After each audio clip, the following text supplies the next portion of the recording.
தெய்வத்தின் குரல் 3ஆம் பாகம். சமூக தனி வாழ்க்கை நெறிகள், பரோபகாரம். டிகிரி இல்லாமலே மதிப்பு பெற. ரிட்டையர் ஆனவர்கள் தங்களை மட்க பண்ணி கொண்டு உட்காராமல் கிளுகிளுவென்று கல்பக விருட்சங்களாகி சமூகத்துக்கு நிழலும் பழமும் கொடுத்து ஆதரிக்க முடியும், ஆதரிக்க வேண்டும் என்று சொல்ல வந்தேன்.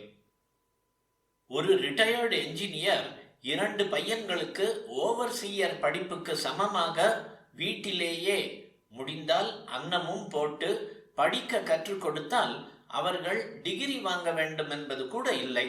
இன்ன பெரியவரிடம் படித்தார்கள் என்பதாலேயே அவருடைய சர்டிபிகேட்டை பார்த்தே பிரைவேட் கான்ட்ராக்டர்கள் அவர்களை வேலைக்கு எடுத்துக்கொள்வார்கள்.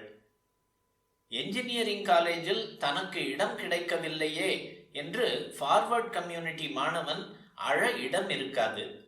இப்போது சங்கீதத்தில் ஒருத்தனின் டிகிரியையோ டிப்ளமாவையோ பார்க்காமல் இன்னார் சிஷ்யன் என்றுதானே கச்சேரிக்கு சபாக்காரர்கள் கூப்பிடுகிறார்கள்.